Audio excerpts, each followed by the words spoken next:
Bem-vindos mais uma vez. Agradeço imensamente a presença de todos aqui, em particular dos nossos colaboradores, sejam eles os pesquisadores, os possibilitadores de alternativas para o nosso centro histórico e, muito especialmente, os moradores que estão aqui representados por algumas dessas pessoas.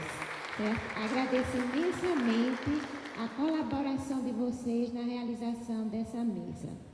A mesa que se intitula Moradia Sempre, né, que é o nosso objetivo, foi coordenada por mim e pela Maria Helena.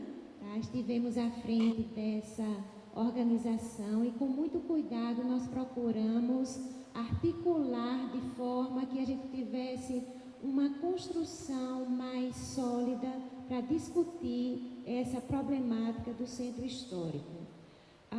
Queria também ressaltar aqui a iniciativa do Programa de Pós-Graduação em Arquitetura e Urbanismo, do Departamento de Arquitetura e Urbanismo da UFPB, que com muita coragem, com muito empenho, num momento não muito propício da nossa trajetória universitária, enfrentaram tantos obstáculos para poder retomar esse fórum de discussão importante que é o Urbicentros e que há muito tempo não se realizava.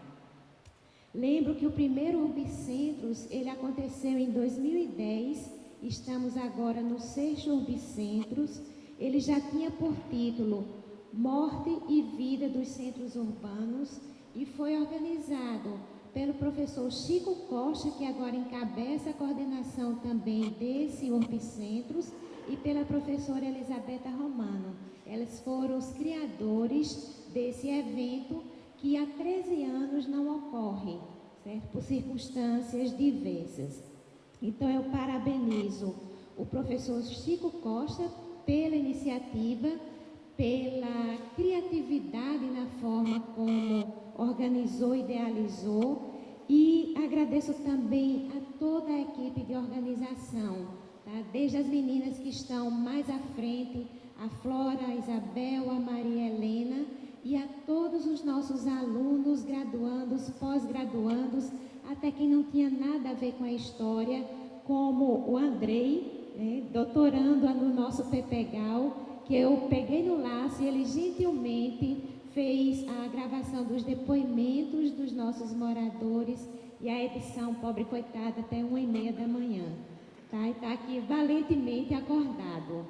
Tá? Então, eu vou iniciar a mesa, tá?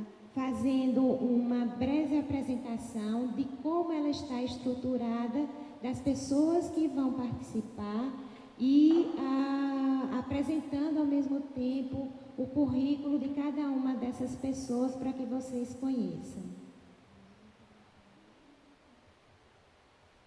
Okay? Então, como eu falei, o título da nossa mesa, Moradia Sempre.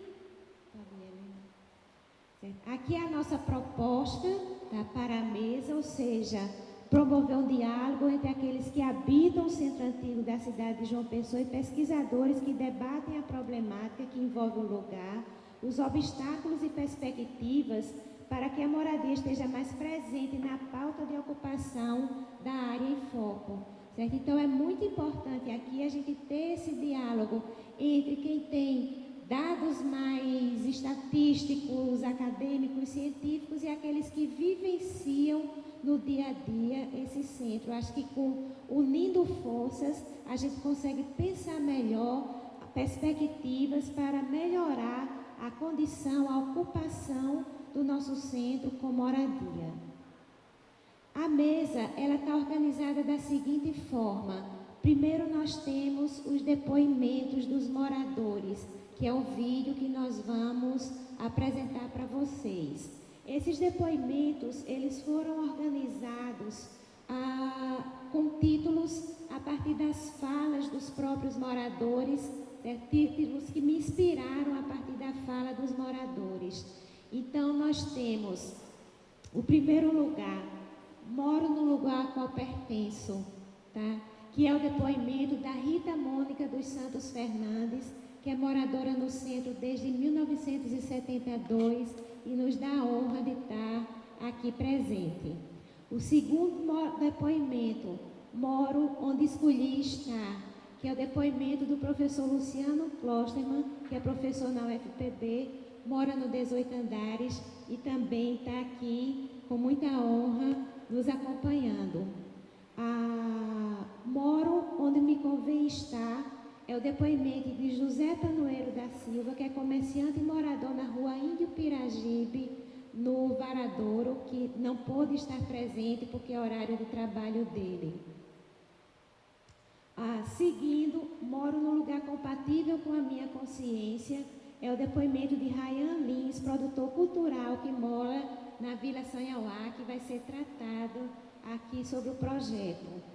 E, por fim, nós prestamos uma homenagem à dona Nininha, que foi moradora da Rua General Osório, faleceu no último dia, 29 de março, aos 104 anos, certo? Então, o título dela, Morei onde sempre desejei estar. Depois dos depoimentos, nós vamos ter as investigações. Então, convidamos aqui pessoas que já trabalham com a temática. Então, a Camila Coelho, tá? Aqui presente, Camila, por gentileza. Então, a Camila Coelho, ela pesquisou sobre a temática dos agentes da invisibilidade, ou seja, quem mora no centro e ninguém percebe, certo? Esses agentes invisíveis que fazem o cotidiano da cidade. A Camila tem uma trajetória inteira no nosso departamento de arquitetura, no nosso programa de pós-graduação. Então, como a gente costuma dizer, é uma cria da casa. Tá? Em seguida, nós temos a temática Os Descaminhos da Habitação nos Centros Antigos, com a arquiteta Ana Cristina Andrade Ferreira, Aninha. A Aninha também é cria da casa, embora que depois ela abandonou a gente, né? Derivou, mas não deixa de ser cria da casa sempre, certo? Então, a Aninha também tem uma trajetória. Ambas são professoras, como vocês estão vendo aí nas apresentações, certo? Então, é muito prazeroso a gente ver que a gente está formando essa geração de professores, como o Andrei também seguiu essa trajetória. Depois, nós vamos passar para as possibilidades. Então, nós temos a Glauciene Aquino de Almeida Soares. Glauciene, por gentileza. Tá. Eita, que da imagem ali? Espera aí que a imagem sumiu.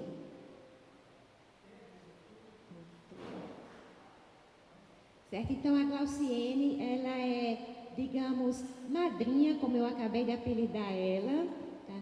Do projeto da Vila Sanhauá, e ela vai tratar sobre esse projeto. Agradeço imensamente a Glauciene, a presença dela aqui. Tá? Então, a Glauciene também é cria da casa, tá? E atuando aí no nosso centro histórico diretamente. A outra possibilidade que vai ser apresentada pela Eunádia Silva Cavalcante. Tá? Eunádia acabou de chegar do Natal, é professora na UFRN e vem aqui tratar sobre uma experiência que ela desenvolve em uma cidade em Portugal. Tá? Então, obrigada, Eunádia, pelo esforço também de estar aqui depois de enfrentar a estrada. E, por fim, nós temos a contribuição do professor Javier Monclos Fraga, tá? Que é da Universidade de Saragoça. Infelizmente, ele ainda não chegou, quer dizer, ele está em João Pessoa, mas houve um pequeno atraso na chegada dele aqui, então a gente vai começar a sessão sem a presença dele, depois ele se junta a nós. Tá? Então, o professor ele também vai apresentar uma experiência que ele desenvolve lá, para a gente ver quais são as possibilidades, uma possibilidade real nossa através da Vila Sanhauá e as possibilidades que se está buscando em outros centros históricos. Tá? E, por fim, nós convidamos a todos a debater. Então, por que não morar no centro? Certo? Então, vai ser o debate que eu espero que todos participem, sejam pesquisadores, público, moradores, que a participação de todos é importante. Ok? Agradeço a todos que estão chegando agora. Tá? E vamos começar então pelos nossos depoimentos, ou seja, quem são essas pessoas que estão no centro? Gente, eu acho que com isso a gente vê quem são as pessoas que dão vida a esse centro, certo? E desculpe, eu estou emocionada, eu choro por tudo, até com propaganda de sabão em pó. Eu sou besta, assim.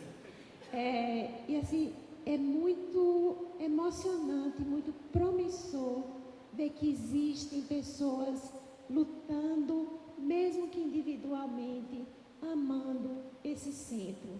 Isso nos dá esperança de que alguma coisa melhor pode vir a acontecer. Agradeço imensamente a todos que deram os depoimentos, ao Luciano, que está aqui, a Marita, que está aqui, e a todos vocês. Foram depoimentos que emocionaram na hora que nós tomamos e emocionaram agora. Obrigada. Agora eu queria dar continuidade com as contribuições das pesquisas que têm sido feitas sobre o nosso centro histórico.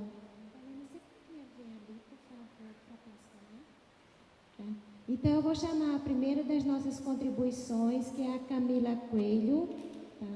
Que vai apresentar a visão dela sobre esses moradores do centro. Camila, muito obrigada.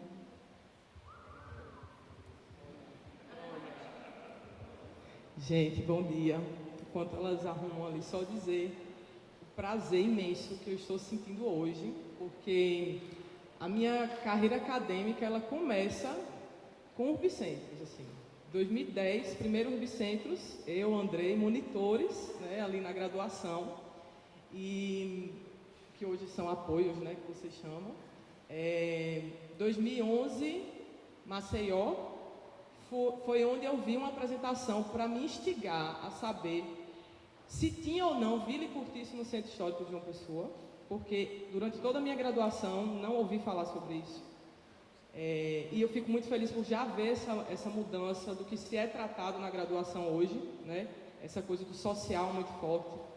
2012, se eu não estou enganada, Salvador estava também. Nesse momento estava fazendo o TCC sobre um levantamento de vilas e cortiços do bairro do Varadouro, que foi quando eu percebi a importância da variação das formas de habitar esses centros, de não ficar focando somente em unidades unifamiliares e da riqueza que a gente tem aqui que a gente não conhece. Depois veio 2 urbicentros aqui em João Pessoa. Eu fiz parte da comissão organizadora junto com a professora Beta, maravilhosa, que eu agradeço muito, sempre. E o último eu vim já como professora, acho que eu não estava concursada, sim, sou professora do IF Sertão PE, Pernambuco, Campo Serra Talhada. E aí, hoje estar aqui desse lado é muito, muito valoroso para mim. Então, principalmente discutindo o que eu venho tratando desde 2011, que são habitações coletivas precárias de aluguel, né? Que a gente pode até imaginar ou pensar de cara, quando a gente fala de Vila e Cortiço, a gente remete muito à região sudeste, à questão da urbanização das cidades, né? A questão do êxodo rural, a forma mais, assim, preliminar e mais rápida que as pessoas tinham de ocupar algumas regiões, né? Isso pode até não parecer característico da nossa cidade, mas sim é. Então, hoje a ideia é trazer para vocês um pouco dessa realidade que eu vivi e estou vivendo agora no doutorado, né? A ideia é continuar com a pesquisa, agora tratando da relação com o patrimônio, mas ainda focando no tempo de hoje, né? Visando um dia, né? Tentando imaginar que um dia essa forma de habitar seja também olhada com mais carinho, com mais cuidado pelo poder público, porque eu acho que é isso que falta em todo o centro histórico, né? Tudo que a gente ouviu aqui remete muito a isso, né? né? A gente está esquecido, mas tem gente. E tem gente que está apaixonada por esse lugar, que tem muito da nossa história, que tem muito do pertencimento de muitas pessoas a essa região. E a gente precisa considerar isso, né? Então eu vou trazer um pouco do que eu pesquiso, que são os agentes da invisibilidade, mas só para identificar, esse é o bairro que eu trabalhei, né? Essa parte amarela é todo o centro histórico da nossa cidade. A nossa cidade é pequena, então o centro histórico também tem uma dimensão não tão grande assim. Nós estamos aqui, nesse momento, e aí a gente tem essa imagem, né, linda, inveja de te acordar todo dia olhando para isso aqui, né? Que é sensacional, né? A gente tem o nosso rio Sanhauá ali banhando, né, uma parte da origem da nossa cidade. A gente sabe que a nossa cidade nasceu na colina, ela começa ali, essa ocupação vai para a cidade baixa e cidade alta, né? Ela acontece no decorrer dos anos nesse sentido. Eu também trago um dado oficial, né, que acredito eu que muitas vilas e muitos cortiços não estão considerados aqui, mas que é agravante. No sentido de mostrar como a gente vem perdendo população nos bairros que pertencem a esse recorte mais antigo, essa área central de João Pessoa. Né? Então, o bairro Varadouro, Centro, Trincheiras, que estão aqui, Varadouro, Centro e Trincheiras, tem perdido paulatinamente habitantes, né, registrados pelo IBGE. Eu não tenho ainda de 2020, né, não temos esses dados, mas de 2000 para 2010 a gente já vê uma queda repentina. Só não o Tambiá. Né, o Tambiá ainda teve aqui um aumento pequeno, mas em outros, que assim, já são poucas pessoas, né, se comparado aos outros bairros que residem aqui, e que é um fato muito preocupante, e a gente não está conseguindo reverter. Apesar da gente ter uma única iniciativa, que foi a Vila Sanhauá, no sentido de tentar trabalhar a habitação para o centro histórico, que infelizmente ainda não é social. Bom, eu sempre gosto de olhar qual é a essência que a gente tem na teoria, né? O que é de falado desde sempre? O que é que a gente tem que trazer para o centro histórico? Então, se você observar cartas patrimoniais, resoluções, né, discussões que são geradas nesse âmbito, a gente sempre vai ter a questão da integração, patrimônio e habitação. Porque já está muito óbvio que só trazer pontos culturais, só trazer atividades que têm um período curto de funcionamento, não vai resolver o nosso problema. A gente já tem isso muito óbvio, né? Mas parece que não. Então, essa coisa da manutenção dos residentes, das práticas cotidianas, são sempre lembradas nesses documentos, mas na prática a gente não vê isso acontecer. Eu trouxe 2 aqui, que é a Resolução de São Domingos, de 74, que fala assim: a salvação dos centros históricos é um compromisso social, além de cultural, e deve fazer parte da política de habitação. Todos os programas de intervenção e resgate de centros históricos devem, portanto, trazer soluções de saneamento integral que permitam a permanência e melhoramento da estrutura social existente. E aí, lendo isso, me remete logo ao Porto do Capim, que é a nossa maior referência que tem de comunidade aqui na área histórica, né, de João Pessoa, e que, por toda a existência, tem que sofrer com a questão da expulsão, da higienização, da limpeza, né, e que é totalmente contra o que a gente vê na teoria como solução para as nossas áreas centrais, os nossos centros históricos. Outra declaração que eu trago aqui é a Declaração de São Paulo, de 89, diz assim: que populações marginalizadas, ocupantes dos centros históricos urbanos de todas as nações, devem poder alcançar melhoria real na qualidade de vida do seu cotidiano, através de projetos de restauração e reciclagem que considerem também sistemas de padrão condizente com a dignidade e a cidadania das populações. Se a gente observa, por exemplo, a fala de Rian, que me toca muito, no sentido de, bom, a gente tem uma casa agora, né, a educação ela foi trabalhada para realmente fazer essa habitação acontecer, mas eu não tenho uma padaria perto, mas eu não tenho uma farmácia por perto. Se eu passar mal à noite, eu vou ter que ir lá para Epitácio. Bom, essa dignidade de viver, de morar, de viver o cotidiano, ela acontece? A gente sabe que não, né? Se eu vou no site da prefeitura e procuro centro histórico, o que é que eu vou ver o tempo inteiro? Turismo, educação, cultura, sempre estão falando de revitalização, mas da pintura. Revitalizar a pintura é bem absurdo, né? Enfim, aqui nesse trecho ele fala assim: autoriza a revitalização do centro histórico, é um projeto que eles tinham de, acho que é curadoria, não sei, que é limpeza das calçadas e troca de iluminação. e pintura de fachada. A gente sempre está na mesma coisa, de não estar fazendo o que precisa. Então, assim, pintar fachada hoje já é muito mais comprovado que não funciona, porque o turista não está nem querendo chegar se não tem gente ali. Se você vai num domingo ali no Hotel Globo, a gente sabe o que é isso. Então não adianta ter uma fachada linda na Antenor Navarro, que você bota lá, Centro Histórico de João Pessoa, aparece a Praça Antenor Navarro, linda e maravilhosa, pintada, fazendo propaganda de tinta, né? Se na real a gente não tem o que a gente precisa para esse centro viver realmente. Não dá, a gente tem que parar de pensar nessas intervenções extremamente temporárias e de curto prazo, curtíssimo prazo. Uma pintura cai no instante. As pessoas que a gente precisa manter aí é que está bem difícil, né? Bom, eu sempre chamo a atenção que a gente tem uma multiplicidade do habitat. No centro histórico, e aqui eu quero muito focar no Varadouro, porque, primeiro, é o bairro que eu identifiquei que tem mais habitações coletivas precárias de aluguel no centro histórico da cidade. Segundo, porque a gente tem outras formas de moradia que tiveram destaque, muito destaque, né? Em contextos diferentes. Então, a gente tem o Porto do Capim, que está aqui, representada por uma super guerreira lá do Porto do Capim em ação. A gente tem também a Vila Sanhauá, que vai ter uma apresentação sobre ela depois. Então, o Porto do Capim, ele foi para os holofotes, né, da mídia, quando eles conseguiram mostrar o que a prefeitura estava querendo fazer, que é tirar o porto dali, né, para fazer um palco de eventos. A Vila Sanhauá já foi nesse propósito de trazer uma intervenção que é muito positiva para o centro histórico, no sentido da habitação, de trazer o uso habitacional, mas que também tem seus pontos de interrogação, né? Então a gente vai poder discutir esse momento aqui, acho que é bem oportuno para isso. Mas eu quero focar nas habitações coletivas, porque eu tenho certeza que muitos de vocês aqui provavelmente não conhecem essa realidade. Então a minha ideia aqui realmente é mostrar um pouco do que a gente pode encontrar no nosso bairro Varadouro, nessa forma de morar, que não seja habitação unifamiliar, mas que tem muita gente, que tem uma demanda altíssima. E a oferta também é até razoável. Só que a qualidade do morar é que a gente tem que questionar. Então, jamais eu quero romantizar e dizer que morar num cortiço ou morar numa vila é lindo, maravilhoso e é assim que a gente tem que viver no centro histórico. Eu quero dizer que habitações coletivas são uma alternativa para essas pessoas que ocupam esses edifícios hoje, que boa parte deles são bem degradados. E a gente pode pensar isso como uma solução também para esse esvaziamento, né, que o nosso centro histórico vem passando.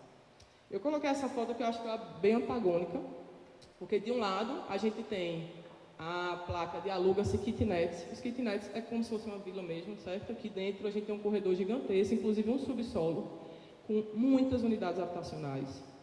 Quase nunca você encontra quarto para alugar. Essas que geralmente estão aqui, que sempre está com a placa, é que está no subsolo, porque não tem referência nenhuma, nem de vento, nem de iluminação. E do lado a gente tem uma placa de vende-se, né?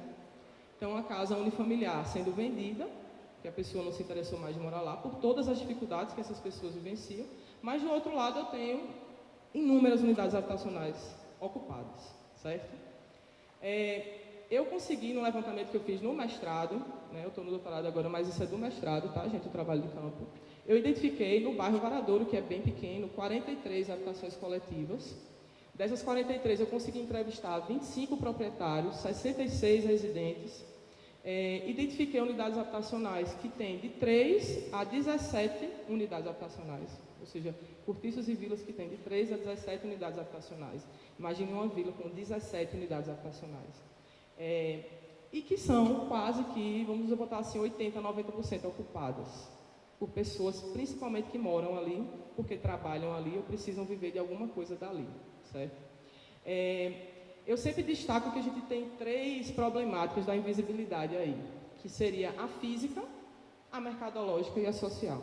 A física, no sentido de que você está descendo aqui a Rua da República, você não vai perceber que nesse bequinho, como o Rian destacou, né, na fala dele, lá no fundo você tem uma vila de primeiro andar de um lado e do outro uma vila térrea. De um lado eu tenho 12 unidades, do outro lado eu tenho 6, que totalizam 18 unidades habitacionais. E eu fui lá, mês passado, estavam todas as unidades ocupadas. Então não é realmente essa coisa do esvaziamento ou que se vê, a gente tem que começar a trabalhar. A gente tem muitas pessoas morando aí. Eu vou lembrar a frase do professor Chico, a gente precisa mudar a forma de ver e automaticamente mudar a forma de agir. Só para vocês terem noção da questão da degradação, né, a grande parte, 45%, está numa situação deteriorada, tanto na fachada quanto na sua unidade habitacional. E essas questões aqui da condição da unidade habitacional leva automaticamente à questão da saúde das pessoas, né, que é outra coisa que eu trabalhei na dissertação, no sentido de pessoas terem problemas respiratórios, muitos, né, crianças, idosos, e sem nenhum suporte, porque realmente o postinho de saúde é bem, acho que só tem um e bem distante, então para todos os setores, por exemplo, a Rian é perto, mas para Tony, que é um morador de uma vila, que a gente viu o relato dele, né, José Tanoeiro, ele disse que não tem, é a pior parte, assim, a saúde, né? Então isso varia muito porque são pouquíssimas unidades de saúde da família. Bom, eu trago também uma coisa que eu acho que é importante tocar, principalmente porque a gente tem uma grande referência de intervenção para a habitação, que é a Vila Sanhauá, num valor muito acessível. E aí eu trago aqui para vocês que no meu levantamento, as unidades habitacionais, grande parte delas estão entre 150 e 250 reais mensais, né? É o valor que eles pagam para morar nessas habitações. Mas eu também tenho unidades habitacionais de até 500 reais. As pessoas estão pagando para morar, nem sempre em condições boas, né? E desse valor aqui, 45% possui de 10 a 20 metros quadrados. São unidades bem pequenas. E aí já vem uma outra consequência das habitações coletivas precárias de aluguel, na verdade uma característica que é a superlotação e a sobrefunção, a sobreposição de funções. Em um único ambiente eu tenho sala, cozinha, área de servir, tudo que eu puder fazer, ocupar, eu vou ter nesse único lugar, certo? Desses 45%, gente, 84% estão deteriorados. Então, quanto mais barato, pior para se viver, menor e com uma degradação bem considerável. E aí eu trago mais uma vez a notícia da prefeitura, né, que quando ela está ali ainda não tinha ocupado, tá? Eu não sei se hoje permanece esse valor, mas quando eles tinham divulgado aqui, para se ter uma ideia dos valores, as unidades habitacionais com área média de 57 metros quadrados terão um custo médio de R$ 233 reais. E eu me pergunto muito por que esse edital não contemplou pelo menos metade dos moradores das vagas com moradores da área realmente. Essa é, acho que é a coisa que mais me incomoda. Porque tudo bem você querer fazer uma coisa, uma promoção da cultura, da arte, muito válido. Mas, e as pessoas que estão ali há muitos anos, vivendo em condições extremamente precárias? Por que elas não foram contempladas? Sei lá, uma vaga, 2 vagas para testar, já que Rian disse que acha até que estão ali como ratinhos de laboratório, né? Então, assim, eu acho que eu coloquei isso aqui para, a gente refletir junto. Por que essas pessoas não são contempladas em processos como esse? A gente tem uma demanda altíssima de habitação de valor baixo para pessoas que vivem naquela área, mas elas não foram contempladas num projeto que é referência, foi premiado, né, e não só uma vez, como a Vila Sanhauá.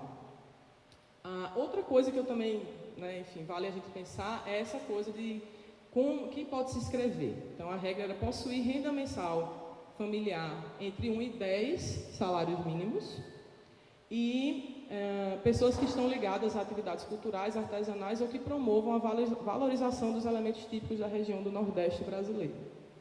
Bom, eu não sei se isso é tão importante para o nosso centro quanto as pessoas que estão indo embora, porque não tem qualidade de vida ali. Então, eu também gosto muito de fazer essa provocação para a gente pensar junto se a nossa meta de aparecer a nível nacional e até mundial, sei lá, com o projeto Vila Sanhauá, não seria mais interessante se a gente englobasse, por exemplo, as pessoas que estão no Porto do Capim, que estão ali do lado da área, né? Do lado mesmo, colado.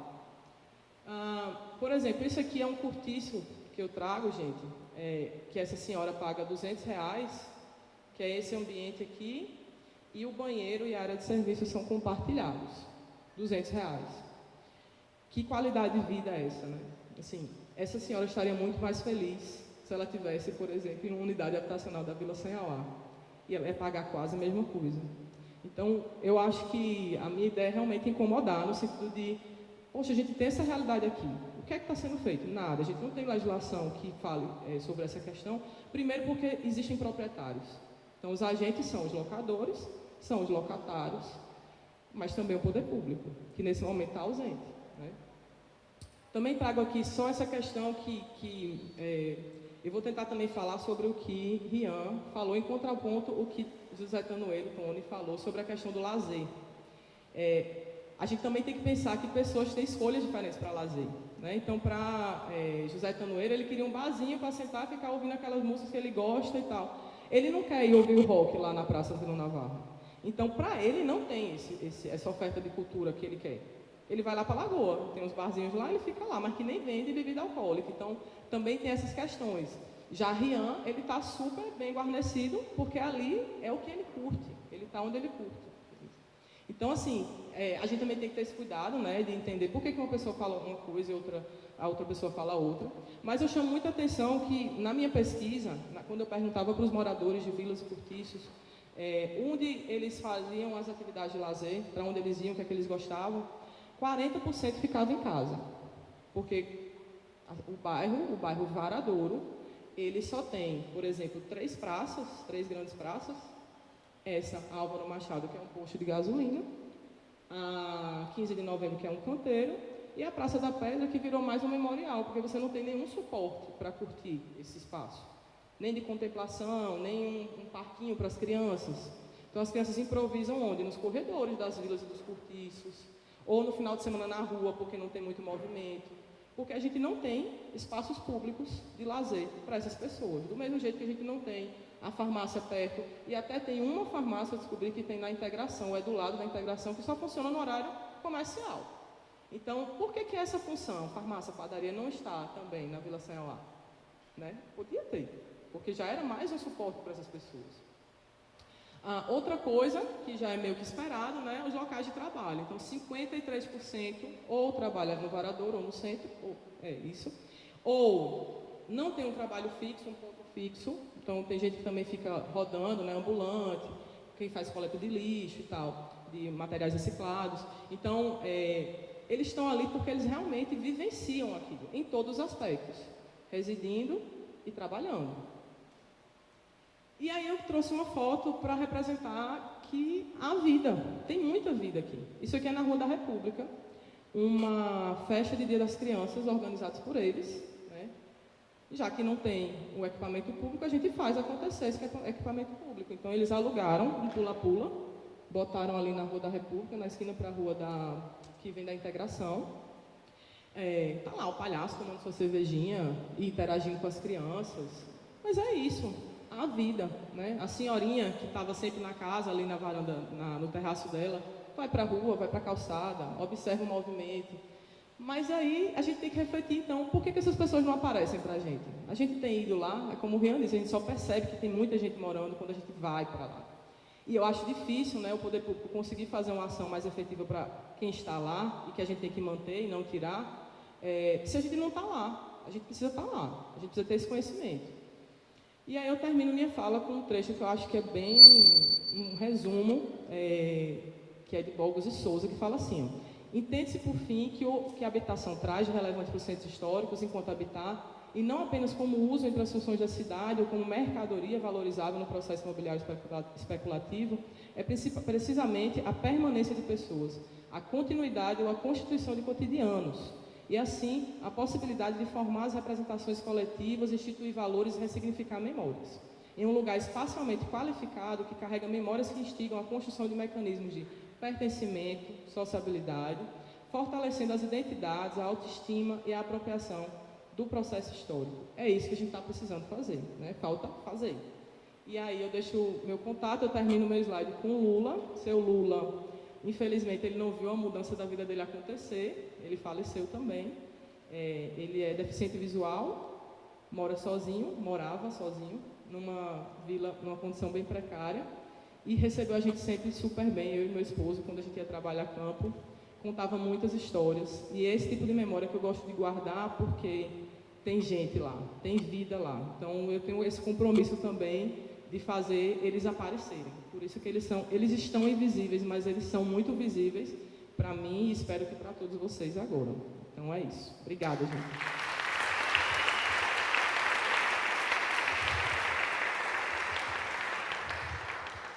Obrigada, Caná. Para o terceiro momento da estrutura da nossa mesa, que é pensar as possibilidades. E como estamos tratando de um objeto mais próximo de nós, que é o nosso centro histórico, eu começo esse módulo convidando a Glauciene para nos apresentar o projeto da Vila Sanhauá. Glauciene, muito obrigada pela sua presença. Olá, bom dia. Eu sou Glauciene, arquiteta e urbanista da Secretaria Municipal de Habitação e tive aí uma participação no projeto da Vila. Queria agradecer à professora Bertilde, à professora Maria Helena pelo convite. Quando a professora Bertilde disse que eu sou a madrinha, é porque esse projeto realmente teve um pai que era quem estaria aqui, mas por questões pessoais não pôde. Foi o arquiteto Pascal, à época diretor de planejamento. Ele, juntamente com a equipe, pensaram o projeto, a concepção do projeto que hoje está implantado. A Vila Sanhauá, ela, acredito que aqui todos devem conhecer, pelo menos ali de passar, né, pela Avenida João Suassuna. Ela teve algumas, como foi bem colocado aqui pelas professoras, já passaram algumas situações em que já foram colocadas em projetos anteriores, mas ela, pela concepção do que temos hoje, pelo que foi implantado, ela é um piloto realmente de investimento do poder público para a implantação de habitação de interesse social aqui no centro de João Pessoa, mais especificamente em edifícios tombados, né? Os prédios, eles são tombados parcialmente. Então, todas as paredes e o telhado, eles precisam realmente se manter, ou pelo menos chegar o mais próximo possível do que era a época. Houveram algumas tentativas anteriores de implantação desse projeto. Em 2010, aproximadamente, foi quando eu cheguei lá na Secretaria de Habitação, eu entrei como arquiteto orçamentista, e aí eu me lembro muito bem de estar medindo parede por parede do projeto que se tinha anteriormente de uma outra secretaria e que era bem adensado. Realmente 35 unidades habitacionais dentro de 8 casarões que não possuem recuo, que não possuem recuo frontal, lateral, apenas, né, o de fundos, muito pouco, inclusive. E aí tentou-se colocar esse projeto à frente, não foi possível, foi revisto, tentou-se encaixá-lo, enquadrá-lo em alguns programas, inclusive o Minha Casa Minha Vida foi um deles, e não se conseguiu colocar para frente, mas para frente vou falar um pouco mais sobre isso. E essas tentativas todas, houve a frustração, né, não se conseguiu implantar da forma que estava e especificamente apenas residencial, não como o que está posto hoje com sua mistura de usos. Esses casarões, eles foram adquiridos pela Prefeitura da seguinte forma: 7 deles foram doação, estavam com dívidas de IPTU e TCR, e a dívida deles era bem maior do que o que valia realmente os edifícios, e aí houve esse acordo, 7 deles foram doados, e um deles foi desapropriado. A imagem aqui deles de como estavam. Como se encontravam antes, realmente só a casca, as paredes laterais. 2 deles ainda tinham um pouquinho ali da coberta, mas em sua grande maioria eles estavam realmente em estado de ruínas. A partir de final de 2012, 2013 mesmo, é que começou-se a pensar na concepção do que se tem hoje. Então, houve uma retomada dos projetos, percebeu-se que precisava se sentar, rever tudo com relação ao projeto, com relação a enquadramentos de programas, como é que a gente vai lidar com isso. É preciso fazer alguns ajustes, um deles, a questão dos estudos arqueológicos. Na época, o projeto inicial não se considerava, e a partir dessa análise, em 2013, viu-se que realmente era preciso ser feito esse estudo. e algumas licitações para que ele fosse realizado foram tentadas, algumas desertas. Isso historiando para se sentir como se dá todo o processo e a questão, inclusive, burocrática e da demora da implantação de algo tão complexo que é mexer com habitação social e dentro do centro histórico, especificamente em prédios tombados. Então, é realmente um processo longo.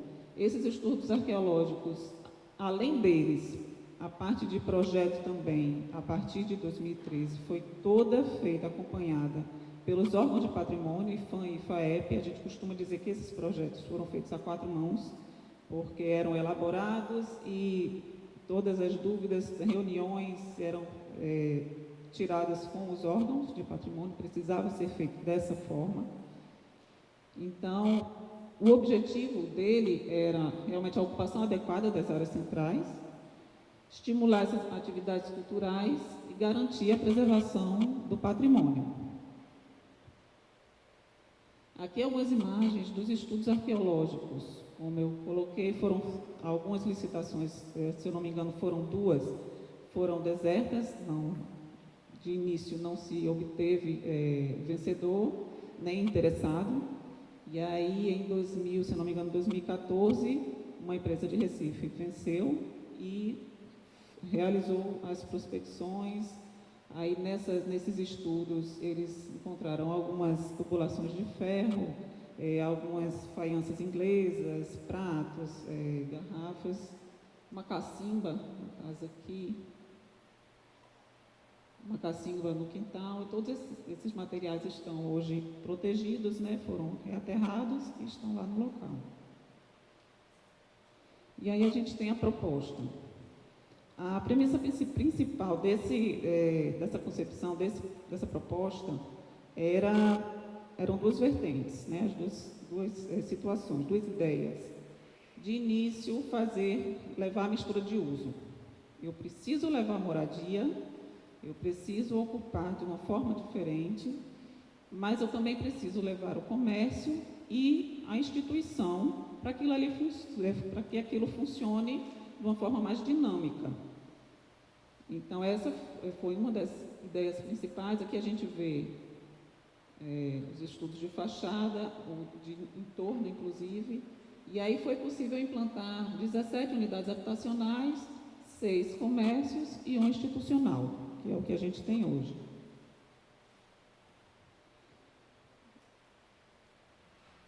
As plantas de térreo e primeiro pavimento. Aqui no térreo, a segunda, no caso, uma delas eu falei no que se refere à mistura de uso, mas a outra situação que era bem importante colocar também nesse projeto era tornar ele viável para a habitação, principalmente. De que forma foi feito isso?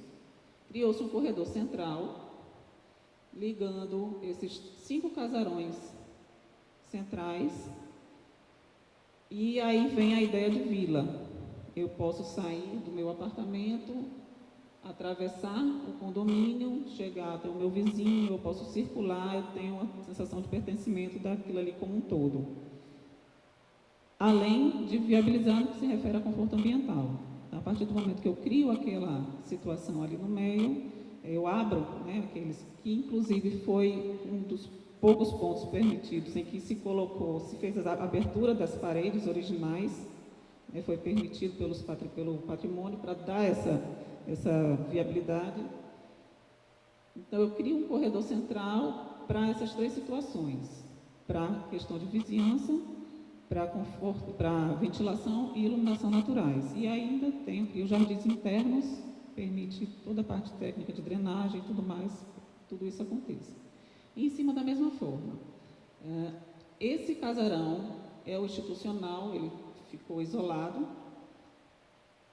Aqui ao lado nós temos o acesso ao condomínio, eu tenho o acesso ao térreo, todos esses apartamentos aqui atrás são acessados por aqui, esse daqui ele é adaptável, acessível, na verdade. E aqui à frente nós temos os comércios, 4 comércios menores e esses 2 da ponta maiores. Em cima, ainda o institucional, porque ele é térreo mais 1, e é também, da mesma forma, os apartamentos em cima. Esses dois aqui, eles são isolados porque os casarões, eles tinham esse formato, apenas na frente, né? Tinham o primeiro pavimento. Uma visão de cima, mostrando também uma possibilidade de uma alteração que foi feita na coberta. Na época em que eles estavam em ruínas, apenas esses dois casarões tinham ainda alguma coisa da coberta. Inclusive um deles, esse último, ele ainda possui uma tesoura lá, né, da época, ela foi recuperada. Mas as outras cobertas todas já tinham caído. Então, ou precisou-se fazer a réplica e permitiu-se manter essas aberturas. De um lado é totalmente aberto, do outro é uma sobreposição de telhas cerâmicas com telhas de vidro. Apenas para mostrar que as alterações pontuais que foram feitas, né, no edifício histórico para permitir a habitação lá dentro. E aqui uma planta do apartamento, de um dos apartamentos, né, com sala, cozinha, banheiro, quarto, e o mezanino acima com um quarto e uma área onde é possível, né, ter uma série de usos, né, uma área multiuso. Os apartamentos, eles têm em torno de, a partir de 30 metros quadrados até 70, uma média.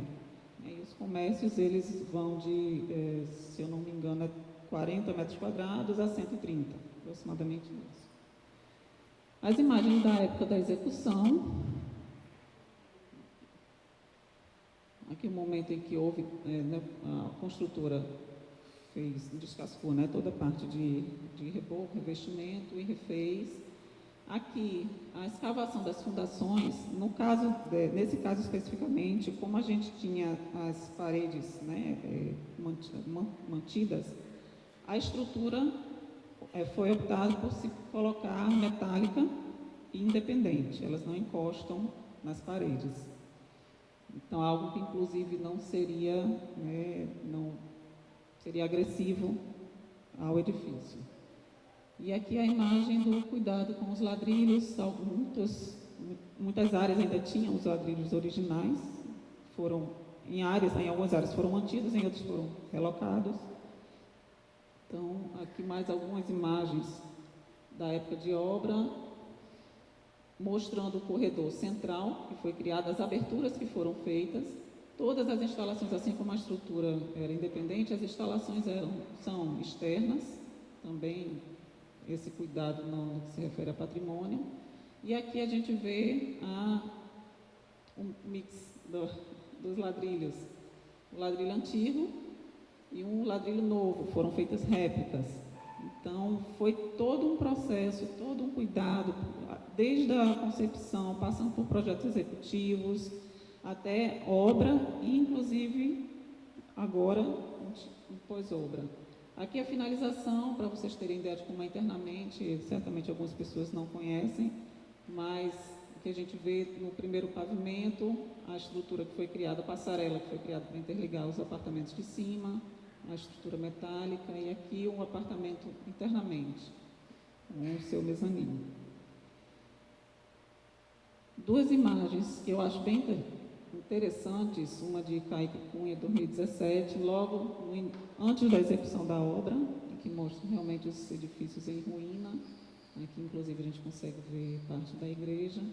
E essa imagem foi exatamente na época da entrega, em que a gente vê essa movimentação, certamente, está certo que em época de evento, mas a gente vê essa movimentação da vila e realmente foi quando deu aquele gosto de ver, ufa, conseguimos, está lá, está sendo usado, porque não é só cal, não é só pedra, é o uso, é quem está lá dentro, né? E quem vai fazer uso, inclusive, do seu entorno.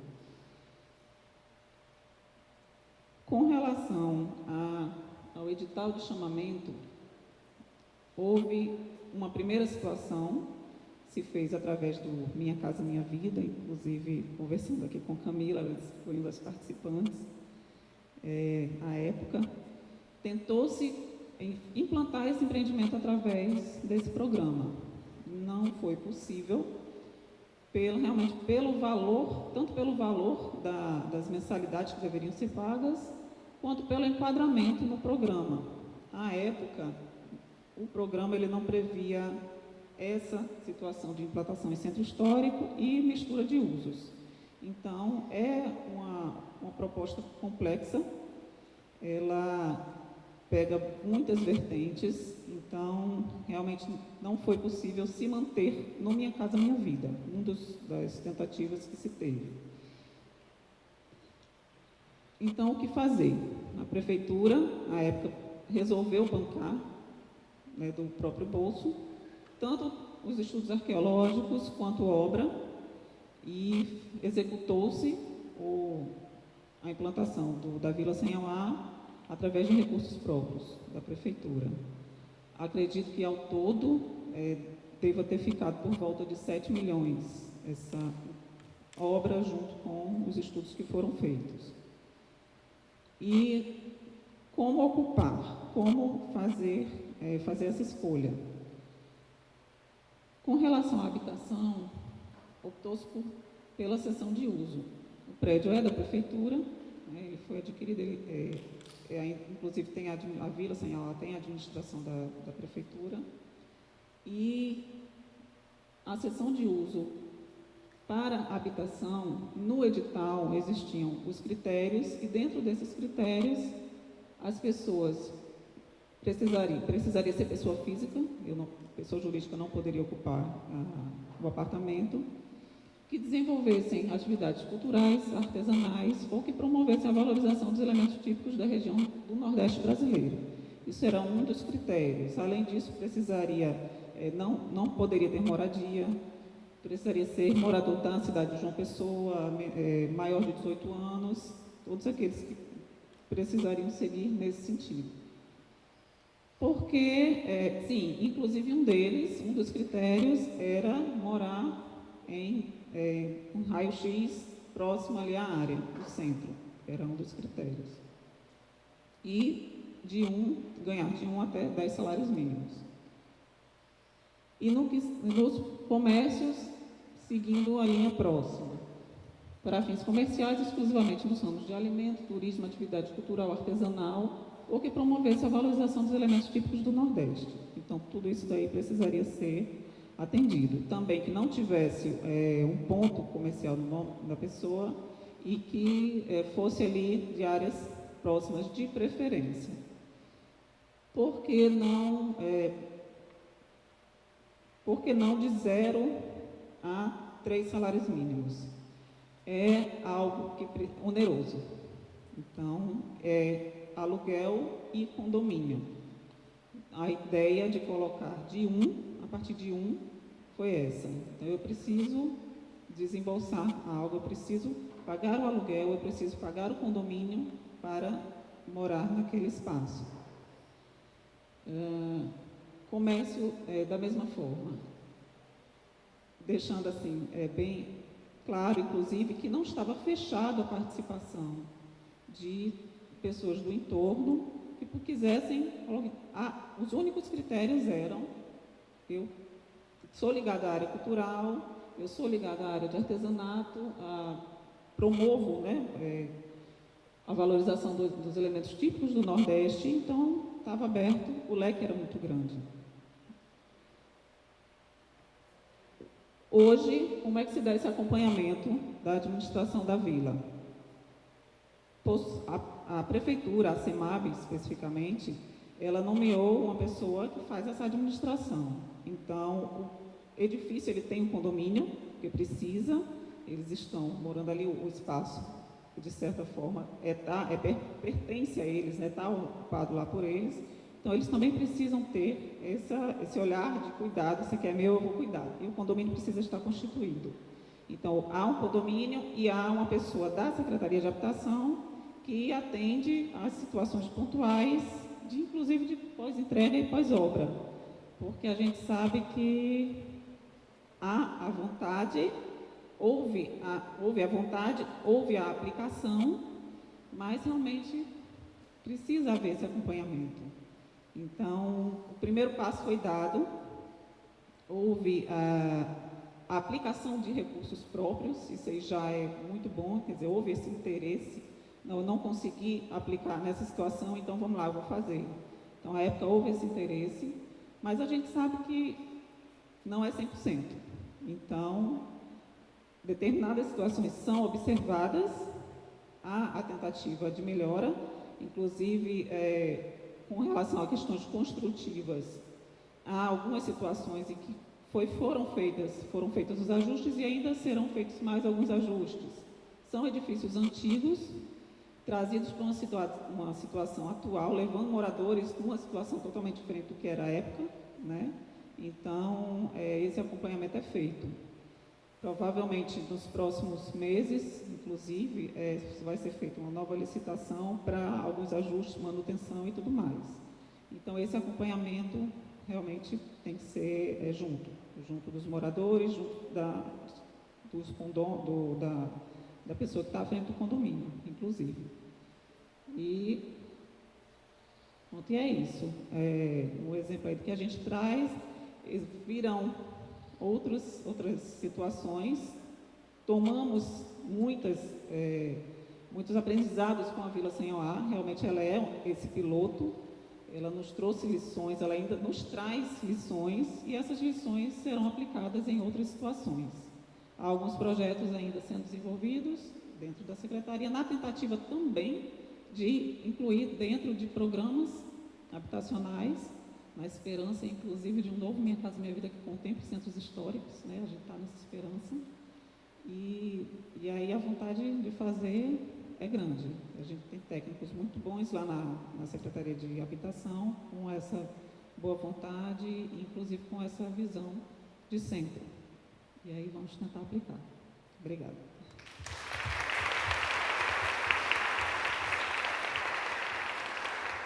Obrigada, Glauciene.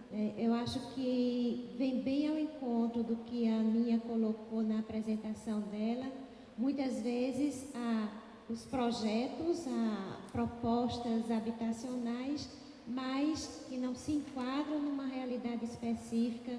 Acho que você mostrou isso muito claramente, como havia a intenção, mas o Minha Casa Minha Vida não possibilitou e foi necessário buscar outros caminhos.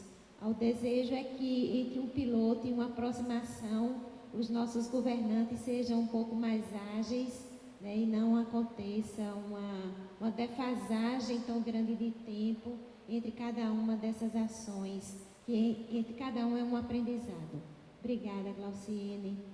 Bom, então agora a gente vai chamar outra possibilidade, Nádia, apresentar a experiência dela.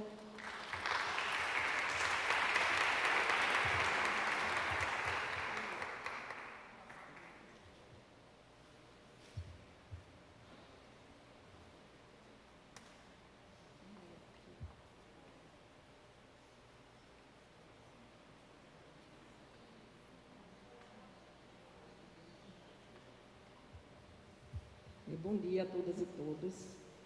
Gostaria de iniciar agradecendo, né, o convite de Bertilde, feito por Bertilde, para a gente apresentar aqui, né, uma pequena parte de uma pesquisa, né, que a gente vem desenvolvendo na UFRN, eu e o professor Cleuton, que está aqui também, desde 2018, acompanhando esses projetos de regeneração urbana que ocorrem na cidade de Torres Vedras, em Portugal.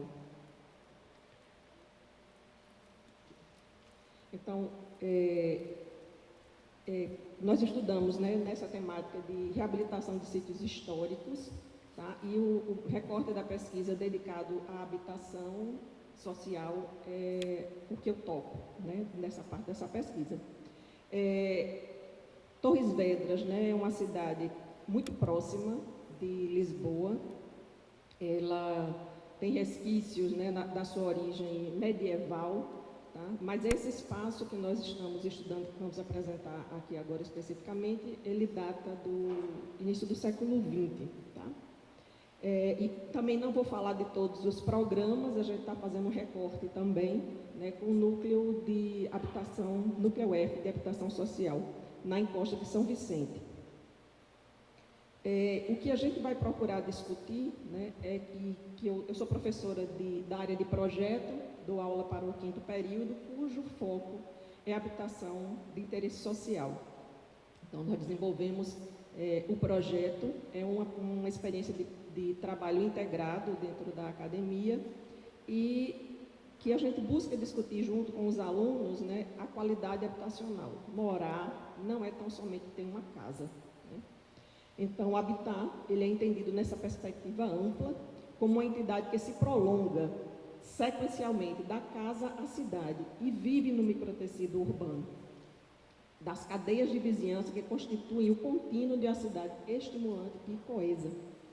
Essa continuidade ela tem que ser estrategicamente pontuada e vitalizada por equipamentos de convivência, desenvolvido na conjugação de espaços de uso público, construtores de uma cidade genericamente constituída por circunvizinhanças agradavelmente residenciais, urbanamente amigáveis, integrando uma estimulante diversidade de soluções habitacionais e cenários urbanos.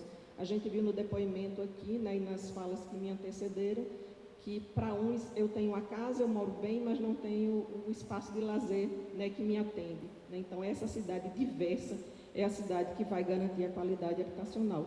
São dois autores portugueses, o Coelho e o Pedro. E essa fala, né, ela reforça o que é compreendido pela ONU, né, pela Organização das Nações Unidas, que, de fato, né, o morar, ele, né, prescinde de um espaço de habitação com conforto, né, com acesso à infraestrutura, com saneamento, né, com materiais duráveis, né, não materiais precários, que tem um entorno próximo, né, para fora das paredes da minha habitação, né, que me permitam, né, adaptação e resiliência, né, que eu possa fazer uso, né, desse espaço livre, e num raio, né, mais distante, considerando esse entorno urbano e social, né, que eu tenha serviços, foi uma ausência aqui que foi muito falada, né, então que eu tenha acesso a serviços, a equipamentos, às áreas verdes, emprego, né, que eu tenha trabalho, que eu possa trabalhar, e socializar com a vizinhança e com o entorno. Ou seja, né, quando a gente trata de habitação, a gente está tratando de um direito, não de uma mercadoria. Né? Para buscar a qualidade da habitação, os programas, os projetos, eles devem focar no direito à habitação, ou seja, no direito à cidade, e não no entendimento de que a casa é uma mercadoria. Então, vamos para Torres Vedras. Né? Torres Vedras, semelhante a várias cidades, inclusive aqui as nossas cidades, Natal, João Pessoa, ela é dividida por um rio, que muitas vezes esse rio marca, né, duas cidades distintas, né, um lado que tem acesso a certas estruturas e outro mais marginalizado, né, que é o caso de Torres Vedras. A sul, né, é a parte do centro histórico mais antigo, né, formada aí pelo Morro do Castelo. Tem esse caráter histórico, patrimonial, usos residenciais, comerciais, serviços e equipamentos. Né? Esse lado é dotado, não significa dizer que não haja abandono nesse centro, há também. Né? A pesquisa, em momentos anteriores, se deteve aos programas nessa área do centro histórico. E a norte, que é o que a gente está estudando agora, né, em Costa de São Vicente, também fica às margens de uma outra fortificação, né? Essas duas fortificações tiveram muita importância para a família real portuguesa, né? Que acabou vindo para o Brasil.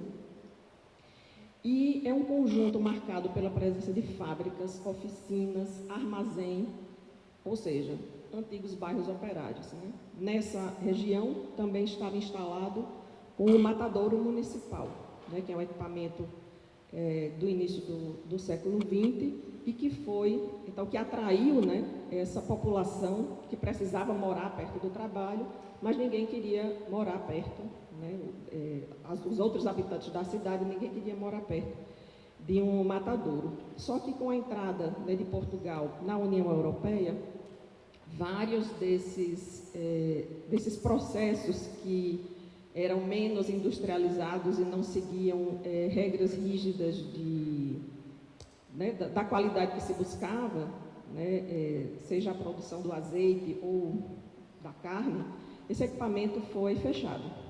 Consequentemente, ficou abandonado e o entorno residencial ao redor também passa a se deteriorar. Então, o Rio Cisândro passa por aqui. Aqui a gente tem o centro histórico, o Morro do Castelo, justamente esse aqui que está marcado. Além, né, de ter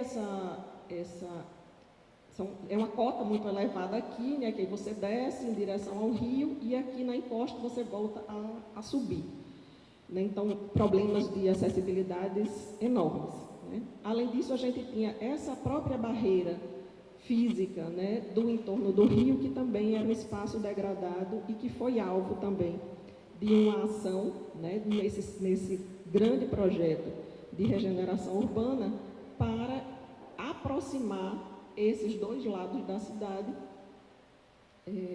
né, buscando revitalização aí de fato, né, trazer aqui, apesar de ter vida, né, mas de trazer novos moradores, porque a Europa como um todo, Portugal não é diferente, ele vive um processo de curva descendente, né, de crescimento populacional, e nessas áreas mais antigas, os jovens não querem ficar. Então, há um envelhecimento dessa população também. A gente sempre, quando vê uma casinha ainda, pelo menos em Natal, é assim que eu faço, eu tenho essa percepção, né? Se tem uma casinha resistindo ainda, é porque tem um velhinho morando, um velhinho e uma velhinha. Na hora que esse velhinho e essa velhinha se for, a casa está fadada a desaparecer. Então, né, essas habitações, né, que se deram nesse entorno do Matadouro eram pequenas habitações, né, de 4 ambientes, em que moravam também um número elevado de pessoas. Né? Nós tivemos a oportunidade de percorrer o centro histórico com moradores antigos e que eles fizeram surgir, né, pelo menos na imaginação, esse centro vivo, com muito movimento e com nomes de pessoas. Né? Nessa casa morou fulano, que tinha 13 filhos, né? Não se sabe como é que dormia todo mundo à noite, de tanta gente que tinha. Então, são casas realmente pequenas, né? Com baixa acessibilidade e essa população residente de menor poder econômico. Aí a gente vai ver as possibilidades, né?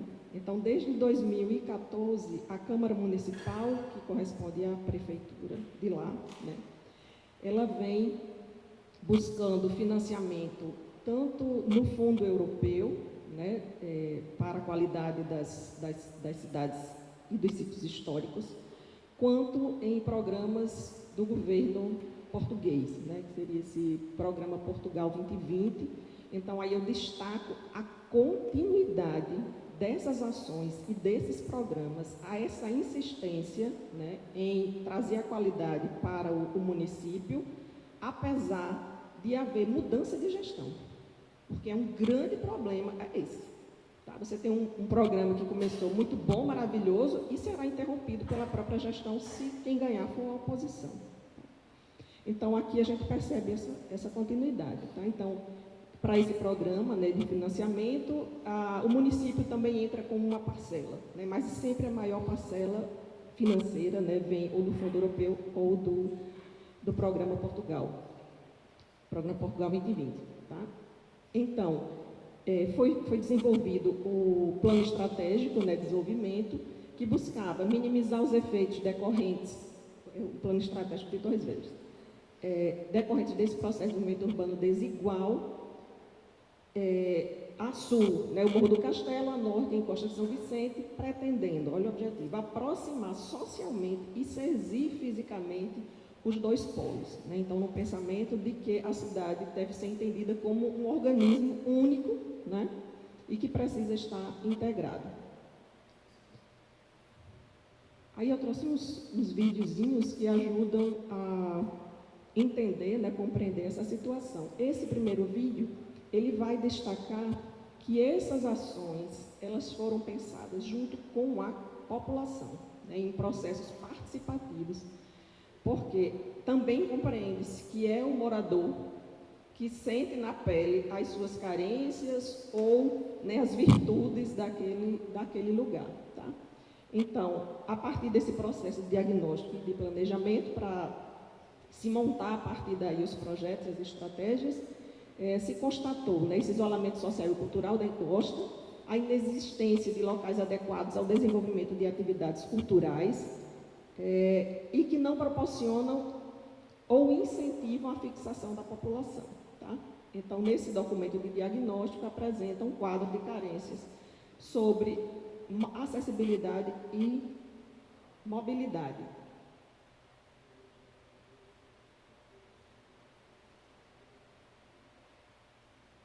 Nós chegamos aqui à minha rua, lá embaixo, também uma vergonha na rua. Não é só uma barraquinha que eu estava, tudo velho agora. Espero, depois eu fico com uma entrada, pelo menos que as pessoas venham, e já, isto aqui tem onde estar. Epá, e o introdutor, se não melhor, pronto. Decidiu-se fazer os painéis, se colocar essas imagens dos projetos. Isso contribuiu para uma aproximação de pessoas que já não iam há bastante tempo à frente de São Pedro para irem de propósito para ver. E eu espero que vai melhorar ainda mais, que vai ser um rico sítio para viver. Não só aqui o centro da arte e criatividade, posso fazer várias coisas aqui no Leiro. Eu acho que, na minha opinião, isto vai ser um ponto de cultura cá em todos. Nós, desde o primeiro momento em que desenhamos este programa, tivemos a preocupação de envolver a comunidade. Desde logo tivemos ações de participação que nos ajudaram de alguma forma a desenhar este programa e a envolver a comunidade local. Então, muito rapidamente, né, são falas de moradores, né, com essa expectativa do que seriam a execução desses projetos. O primeiro a falar é o arquiteto André Batista, ele é técnico da Câmara Municipal, né, corresponde à Prefeitura, e o último era, à época, o secretário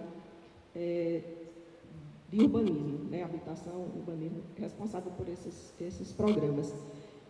Esses projetos, essa feira, né, que foi apresentada, esses painéis, davam visibilidade, né, e permitiam o acesso a toda a comunidade do município, não só da encosta, né, do que seria executado.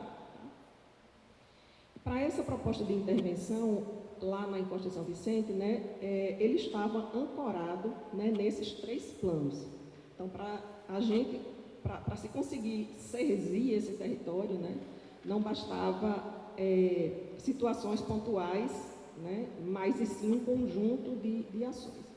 Então, o plano de ação de mobilidade urbana sustentável, né, que implementava, visava incentivar, estimular, por exemplo, o uso da bicicleta. Plano de ação de regeneração urbana, né, adoção destinadas a melhorar o ambiente urbano, tá? Ou seja, o espaço livre. E o plano de ação integrada para as comunidades desfavorecidas, né, que seria apoio à regeneração física, econômica e social, que aí está incluído a existência das habitações. Os eixos de intervenção, né, procuravam promover a coesão territorial, então a integração, né, integrar o centro histórico à encosta. A coesão social, priorizando o retorno social nas intervenções de requalificação urbana. Né? Então, o fato de eu querer atrair moradores para a área também significa proporcionar uma melhor condição de moradia para quem já está lá. Promover a sustentabilidade ambiental, o uso eficiente dos recursos, através de mobilidade ativa, eficiência energética e da redução de emissões de poluentes. A gente vai ver nos vídeos, né, que a qualidade dessas habitações que foram recuperadas, né, são habitações já existentes que foram recuperadas, ela tem um nível que não é o baixo custo. Né? Em Portugal se costuma, ou se usa o termo custos controlados, porque você não consegue uma eficiência energética, né? No caso, eles querem manter o lugar aquecido por causa do frio, usando qualquer esquadria ou a esquadria mais barata. Então, há um investimento ancorado, né, justificado pela eficiência energética e o uso de certos materiais. Promover a competitividade e a valorização econômica da cidade, pautado na perspectiva do desenvolvimento social e local. Né? Várias entidades elas são envolvidas nesses programas também. No caso da encosta, Torres Vedras, a Olinda de Portugal, é onde tem o carnaval, que completou 100 anos esse ano, né, o carnaval mais pujante do país. Né? Então, as agremiações carnavalescas, elas foram incluídas também, né, nessas ações de promoção do desenvolvimento social. Melhorar os mecanismos de governança e de comunicação com a população, né, buscando a participação popular em todos os momentos. Então, para isso, a área em 2015, ela foi, né, incluída, aprovada, né, como área de reabilitação urbana, tá? Abrangendo, né, o Plano de Ação de Regeneração Urbana e o PAICD, que é para as comunidades desfavorecidas. Fiz incentivar a reabilitação através dessa intervenção devidamente enquadrada, com o objetivo de incentivar a reabilitação do edificado. O município entra com a reabilitação de alguns edifícios, né, que foram adquiridos, foram comprados, mas na perspectiva de que as habitações, né, as edificações privadas sejam incentivadas, né, como de fato a gente percebeu que isso ocorreu, né, que os proprietários promovam melhorias nas suas próprias habitações. Nesse sentido, né, de atrair e fixar essa população. Então, né, as ações são essas. Nós temos a inserção dos equipamentos, né? Eu estou trazendo novos moradores, né, dentro do programa de habitação, né, mas não é só isso. Eu preciso atender toda aquela outra população que, né, participou nessa construção desse projeto. Então, o antigo Matadouro, ele é convertido num centro de artes e criatividade focado no carnaval. Foi incluído uma incubação social, artística e empresarial, né? Então, não é só habitação. Se eu quero dinamizar aquele lugar, eu preciso, né, ter esses espaços. O polo social e cultural, né, para incentivando essas ações relacionadas à cultura local. O Somos Comunidade e o Porta do Bairro, eles são equipamentos que estão muito relacionados a acolher esse novo morador, inseri-lo socialmente, mas ao mesmo tempo agregar a comunidade já residente. Para o espaço, esse aqui são edificações que foram construídas ou recuperadas, né? No espaço público, requalificação urbana e paisagística do espaço público, envolvendo o antigo Matadouro, facilitando os acessos e incentivando o uso da bicicleta, né, com as ciclovias. Essa revitalização da Vala dos Amiais, né, que era uma vala que passava diante do matadouro por onde escoava, né, sangue e rejeitos dos animais.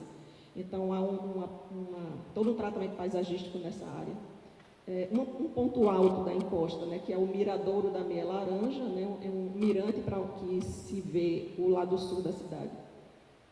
Entre bairros é um outro espaço que a gente vai ver, tem um videozinho, né, que mostra como foi o resultado. Esses bairros, né, bairro Floresta Reis e Barreto, não é o entendimento de bairro que a gente tem aqui, que é um lugar muito grande, né?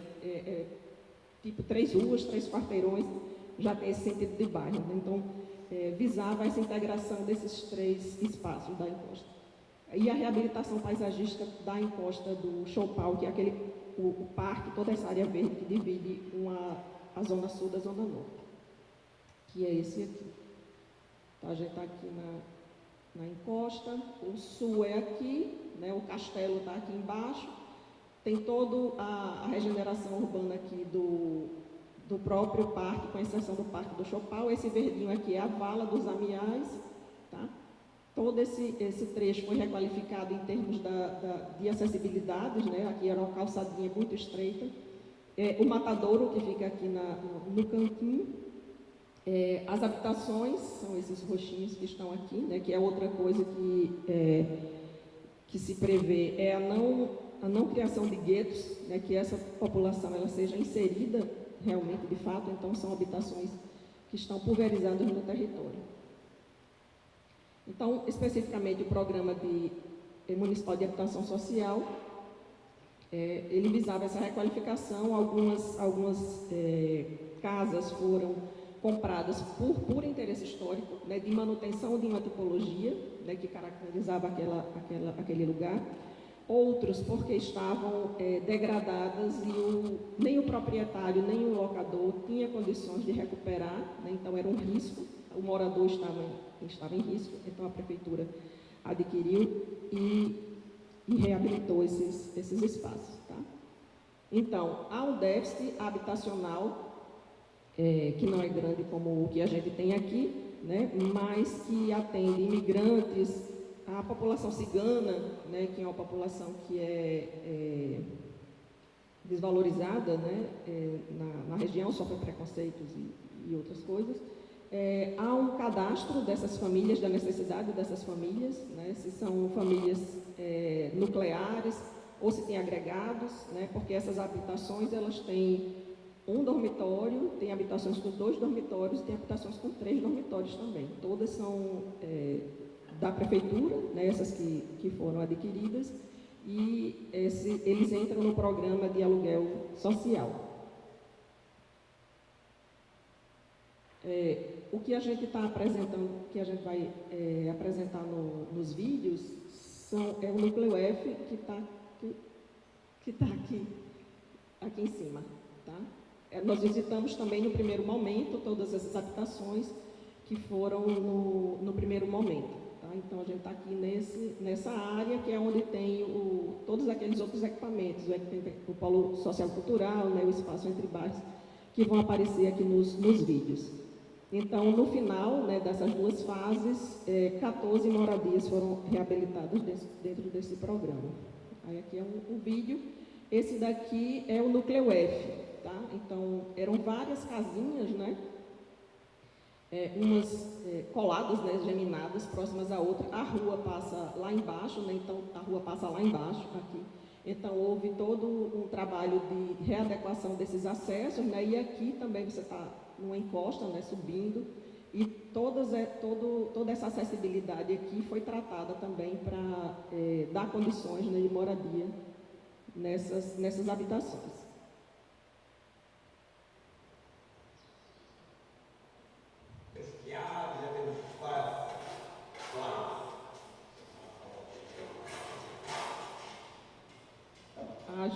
A cobertura foi mantida, né, no seu sentido das águas, mas a estrutura foi substituída por treliças, tesouras metálicas. Olha, sabe o que eu quero? É para que eles tenham saúde e quero que isto vá para a frente e depois que vem pessoas morar para aqui hoje também. Sabe porquê? Não é tudo aqui no bairro. Tem que ver quem é e quem não é. Essa era a moradora que foi relocada enquanto durou a obra e depois ela voltou para casa. Essa já é a obra do Polo Social e Cultural.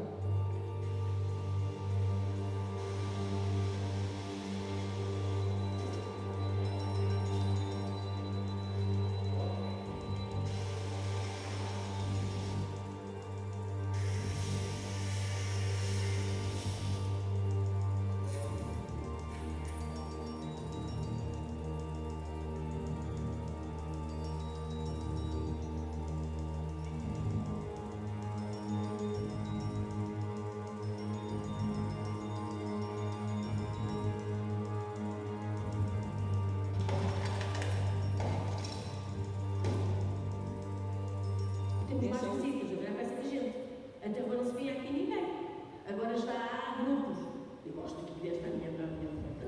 Gosto muito de disponibilizar a minha também. Pronto. E tenho orgulho que agora tenho bem aqui pessoas cá agora na Páscoa tirar fotografias e levar isto para o caminho. Porque o que era um bocado um barraco ali com terra e ervas e mal amanhada e levar fotografias daqui está muito bonito.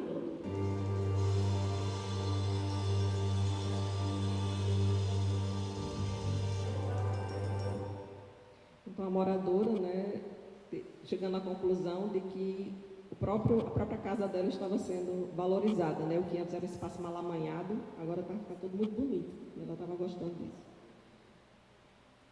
Então, já encaminhando para o fim, mas ainda tem um videozinho, tá?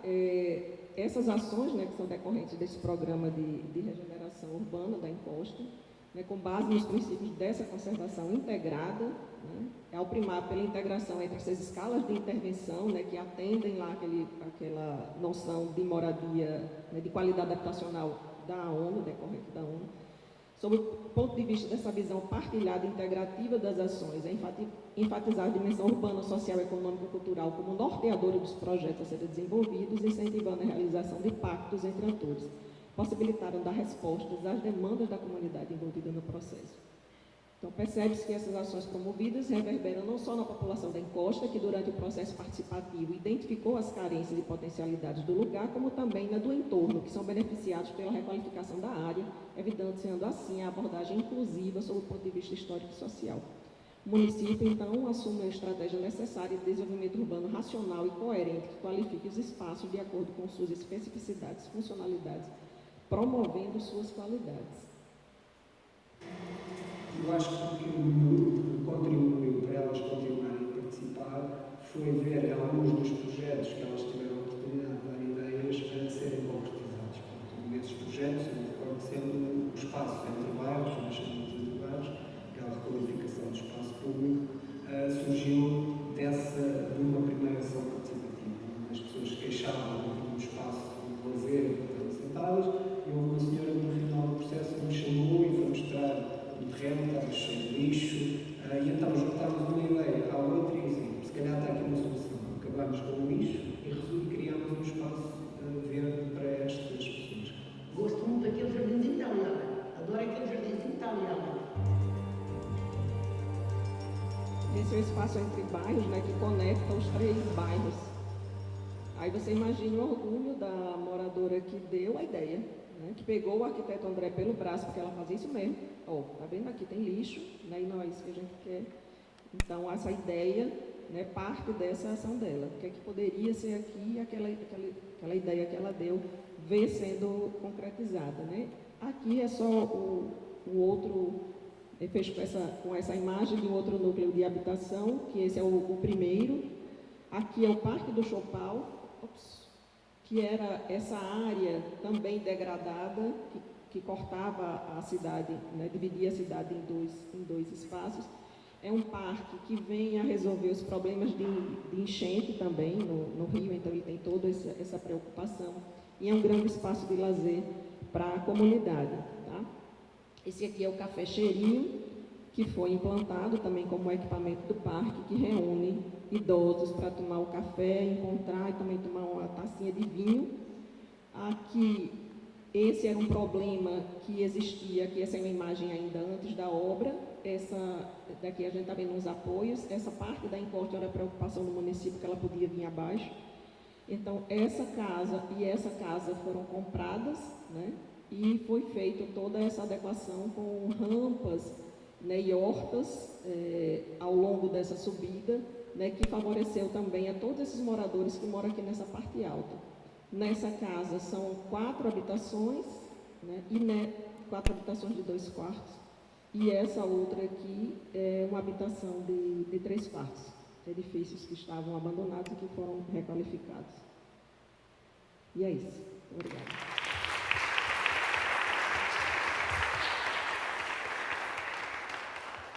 Essa realidade de Torres Vedras, trazendo não só dados, mas também o depoimento dos moradores e dos técnicos que ali trabalharam. Então, assim, dando continuidade a esses exemplos numa escala internacional, eu vou chamar agora o professor Javier Monclús, da Universidade de Saragoça, para apresentar uma experiência em sua cidade. Por gentileza.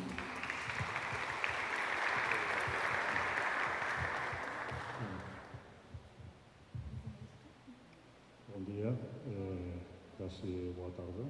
Sim. E obrigado pela invitação. Desculpas por não falar português. Entonces, como creo que es peor hablar portuñol, es mejor hablar español y pedir ayuda de vez en cuando a la profesora Elena o al profesor Chico Costa, que en alguna ocasión hemos organizado esta traducción simultánea. Ele disse que é pior falar portunhol e prefere falar em espanhol pedindo ajuda para a tradução. Bueno, yo creo que cuando se me pidió venir para explicar algunas cuestiones, por ejemplo, de rehabilitación, regeneración urbana en las ciudades europeas, españolas, en el caso de Barcelona y de Zaragoza, dos ciudades en las que he estado mucho tiempo, ¿no? Eu creio que me pediram para explicar algumas situações relacionadas à regeneração urbana em cidades espanholas, como Barcelona, Zaragoza. Sí, entonces pensé que parecía más útil una reflexión sobre conceptos, sobre estrategias que probablemente son más fácilmente comparables. Las ciudades, siempre decimos, son difíciles de comparar, pero los procesos, las estrategias, las técnicas, las metodologías sí son comparables. Bom, eu trouxe alguns conceitos que vai ser possível trabalhar para discutir por favor. Sí, sobre comparación. É difícil comparar cidades, mas é mais fácil discutir processos, conceitos, técnicas, estrategias e técnicas. Por ejemplo, yo creo que estoy aprendiendo mucho las intervenciones anteriores de las compañeras de la mesa, especialmente yo creo que con la última de la profesora Cavalcanti, ha puesto el acento en esta necesidad de visión integrada. Eu estou aprendendo muito com as informações trazidas nesta mesa pelas professoras, especialmente no trabalho apresentado pela professora Nádia Cavalcanti, que trouxe uma visão de que é preciso visión integrada. A questão da conservação integrada. Entonces, el concepto de, hemos visto referencias en distintas intervenciones, en esta última, profesora Cavalcanti, regeneración urbana. En el caso, digamos, hay un debate en la cultura urbanística internacional. Desde esa perspectiva urbanística, que es legislativa, pero que también es proyectual, se discute el significado y las variantes de la concepción y los términos de regeneración urbana. Solamente por recordar un poco de dónde viene y cuál es el sentido. Si miramos ahora casi todo, en el caso ahora se habla de una ciudad portuguesa, dentro de la Unión Europea hay unos documentos, están en inglés, están en todos los idiomas, pero si vamos al Oxford Dictionary, regeneración habla de un organismo vivo que crece o es un nuevo tejido después de una pérdida o un daño. Si vamos a no hace falta traducir así exactamente, pero el diccionario de la Real Academia Española de la Lengua dice regeneración urbana es reconstrucción que hace un organismo vivo por sí mismo de sus partes perdidas o dañadas. Y si vamos a un diccionario que muchos consideramos que es de los mejores, de María Moliner, dice, regeneración es poner en buen estado una cosa degenerada o gastada. Entonces parece que es muy adecuado el concepto de los centros históricos, pero no solo los centros históricos experimentan procesos de degradación y se desgastan y de obsolescencia. Entonces, poner en buen estado una cosa degenerada o gastada se hace en los centros históricos y en otras partes de la ciudad. Esa era un poco la perspectiva que me parece que puede ser complementaria, interesante a la que ahora se planteaba. Y la Unión Europea ya ha adoptado oficialmente una definición que no es solamente retórica, que tiene muchas implicaciones de regeneración urbana integrada. En inglés dice es un proceso planificado, primero planificado. que trasciende los ámbitos parciales, es decir, que en lugar de ser intervenciones sectoriales, son intervenciones integrales, y que afronta y aborda a la ciudad como un conjunto y sus partes como componentes de ese organismo. Eso está recogido en esa definición y habla de palabras clave. Nos interesan las palabras clave. Parte de regeneración interesa. Sí, un poco para que la gente possa acompanhar. Tu hablas muy rápido, ¿sí? No sé si todos entienden. Está bien. Es que para interromper también interrompe el pensamiento y es peor que traducir, ¿no? Pero básicamente lo que explica son los conceptos generales de regeneración, los temas de la importancia del proceso. ¿Hablas español, portuñol o...? Estamos todos de acuerdo que todos están entendiendo. Muy bien. Fantástico. Es divertido porque a veces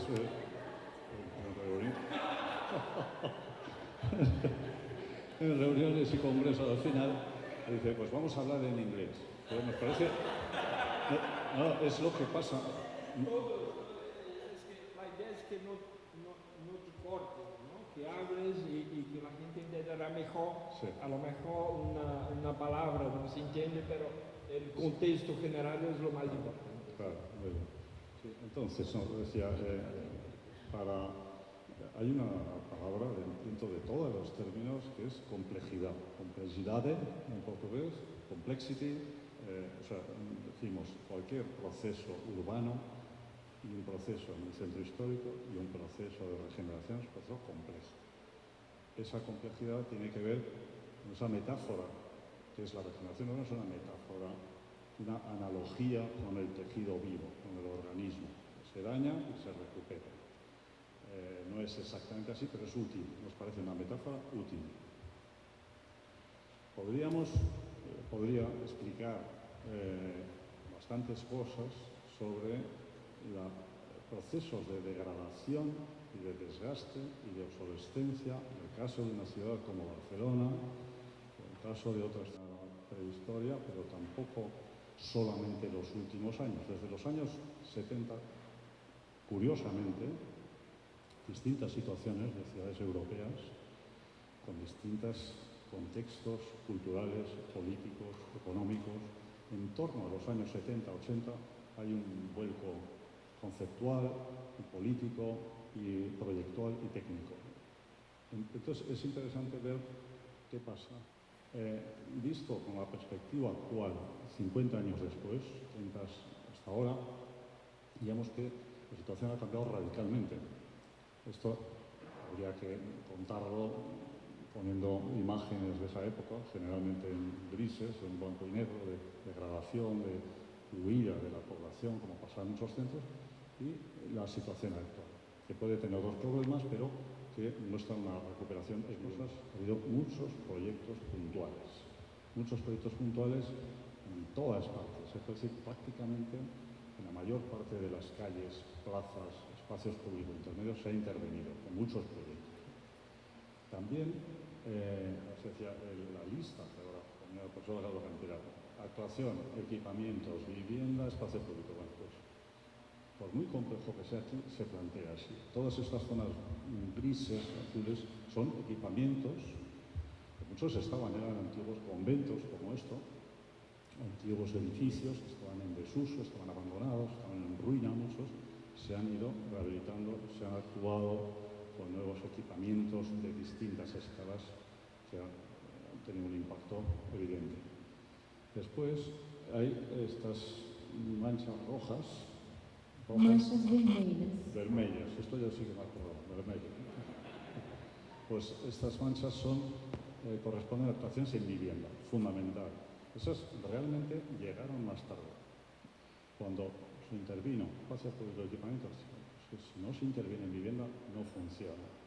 Puedes recuperar patrimonio, puedes recuperar un centro histórico interesante, pero ahora estaba recordando el caso de Salvador, de Peruriño, salido por aquí. Recuerdo cuando hicimos la visita hace 10 años, 12, algo así, ¿no? La sensación era que se iba recuperando bastante patrimonio, pero no había vida urbana, no había habitantes. Supongo que aquí, por lo que estoy aprendiendo, estoy viendo, pues también un problema parecido. Es decir, los procesos son distintos, pero hay muchos paralelismos a distintas escalas, ¿no? Y luego, pues hay muchos proyectos. Ahí a la derecha, abajo, se intuye, se ve una gran plaza, tiene más de 300 metros por más de 60, en el centro, en una parte del centro histórico. Algunos la llaman Plaza Rambla del Raval, con vegetación, etc. Eso supuso la demolición de 5 manzanas de viviendas. 5 manzanas de viviendas en los años 80, una decisión muy polémica y muy fuerte que al final siempre hay interpretaciones distintas, pero hay un cierto consenso en que eso mejoró sustancialmente las condiciones de esa parte de la ciudad que es la mitad del centro histórico. Una decisión muy valiente, arriesgada, etc. Unas viviendas, unas condiciones muy pésimas, pero no solo las viviendas, sino la densidad, las calles, por mucho que todos ya en esa época, estaba entonces en el Departamento de Urbanismo en Barcelona, pues decíamos, claro, Jane Jacobs, más densidad, en fin, evidente, así, pero también densidad razonable, con condiciones de cierta calidad, estándares, etc.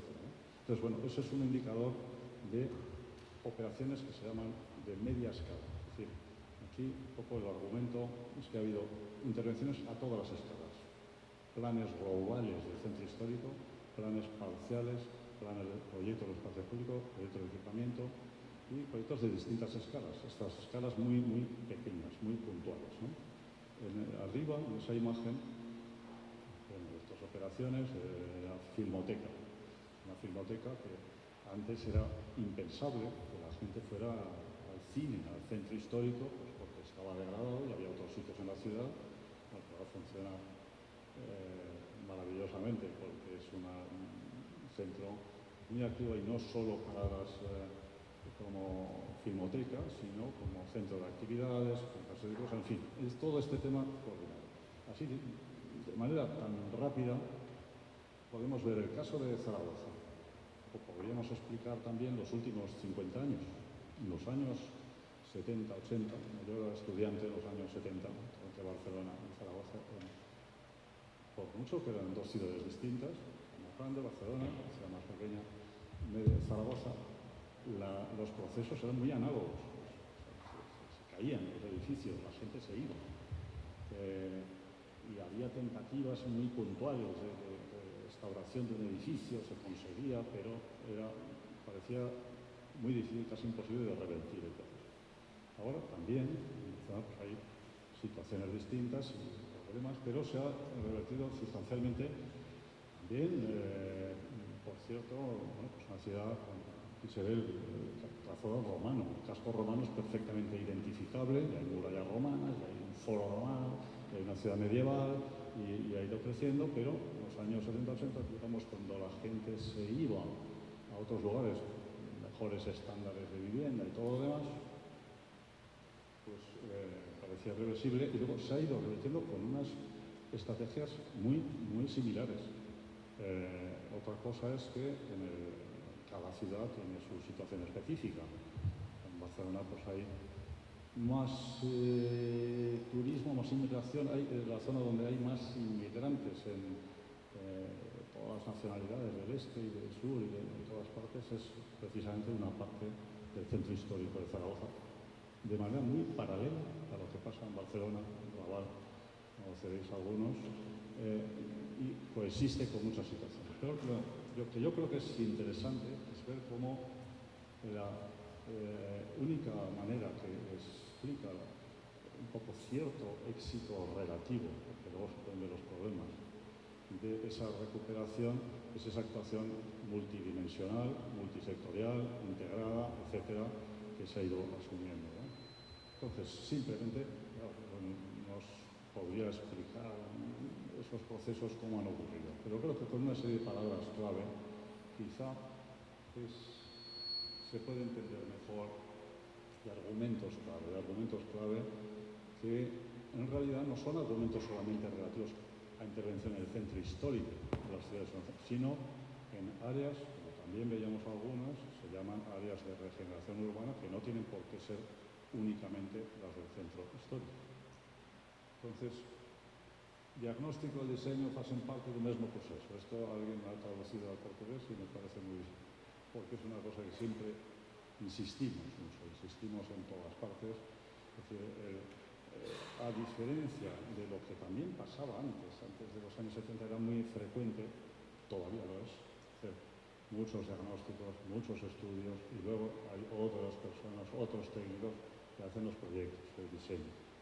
Y decimos, esa es otra variante de la integración. O sea, integrar desde el primer momento un diagnóstico que es intencionado, que tiene la intención de convertirse en actuaciones. El mismo proceso, por lo tanto. Entonces, podemos hablar de diagnóstico. A veces diagnóstico es otra metáfora médica también. Hay algunos que explican toda la historia del urbanismo moderno, contemporáneo, es la historia de los médicos. Hay una autora italiana que tiene un tratado muy interesante, se llama Diagnosi e Terapia. Dice, es lo mismo, diagnóstico y terapia, intervención. Decimos, bueno, pero no solamente es diagnóstico y terapia. La metáfora médica en este caso no funciona tanto, porque la diagnosis normalmente es para detectar problemas, solo problemas, y no arreglan lo que puedan arreglar los médicos. Aquí es distinto. Si el diagnóstico es más creativo, constructivo, intencionado, es un diagnóstico que detecta problemas, pero también detecta oportunidades, identifica oportunidades. En el diagnóstico clásico, convencional, no, diagnóstico equivalente, análogo al médico, detecta problemas.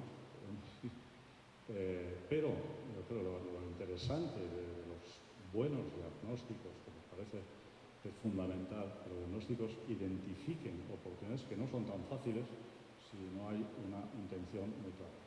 Desde esa perspectiva se puede hablar también de diseño. Hay estrategias y hay proyectos urbanos. Hay distintos niveles de estrategias urbanas, públicas, privadas, colaborativas, desde arriba, desde abajo, y luego proyectos urbanos. Y luego agentes urbanos. Antes también aparecía este término en alguna presentación, agentes en visibilidad, no sé, y aquí yo creo que es muy importante un estudio, un concepto de los agentes que utilizan más los economistas, los geógrafos y los urbanistas, los que intervienen en la ciudad, los que tienen responsabilidad en la ciudad, que son desde los vecinos, a los políticos, a los empresarios, a los técnicos y otros. Entonces, si vemos rápidamente que diagnóstico, uno sea por la calle, esto es una imagen de hace unas semanas, en un barrio de Barcelona, que no es centro histórico, no es centro histórico, es área de rehabilitación urbana integrada. Y casi al final da igual, porque decimos, en todas partes, en otras hay más patrimonio y en otras no tanto. En todas partes hay memoria, hay gente que ha vivido allí, que ha construido, que ha muerto, y hay una memoria histórica. Por tanto, todas las áreas son históricas. Y también hay una concepción de la Unión Europea adoptada oficialmente, que es la del paisaje urbano histórico, que se va ampliando hasta el punto de que sí, los centros históricos antes se hacían planes especiales de centro histórico, ahora cada vez menos. Cada vez se hace más rehabilitación de un área central o periférica.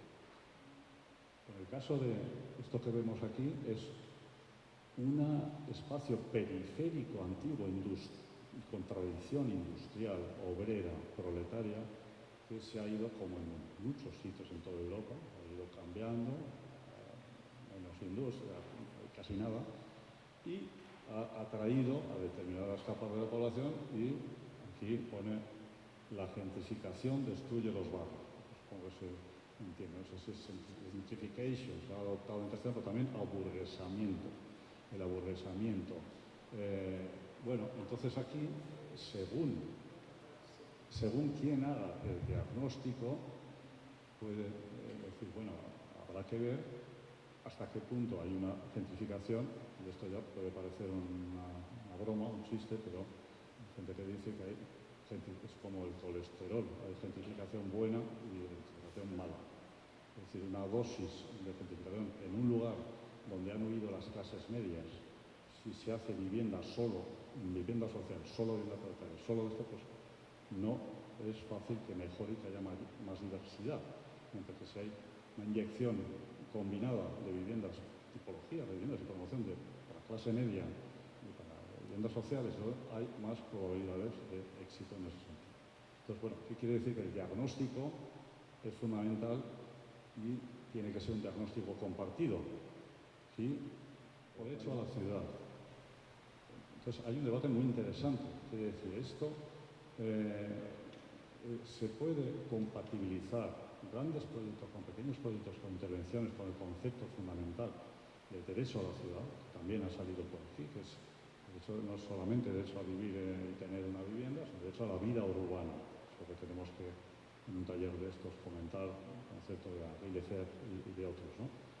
Es compatible, pero según cómo lo miremos, yo creo que si se mira una perspectiva muy sectorial y a veces un poco dogmática, pero muy elemental, muy simplista, porque no. En un lado están los que apuestan a grandes proyectos y en otro lado los que apuestan por operaciones puntuales. Bueno, esto depende, ¿no?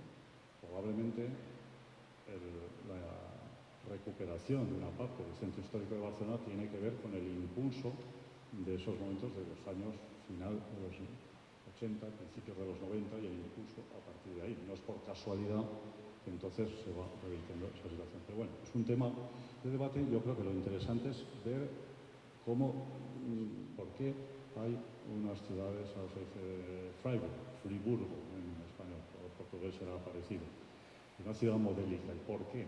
Dice, porque todos actuaron, porque había participación, porque los políticos lo tenían muy claro, porque los técnicos también lo tenían muy claro, y los inversores privados y todo lo demás.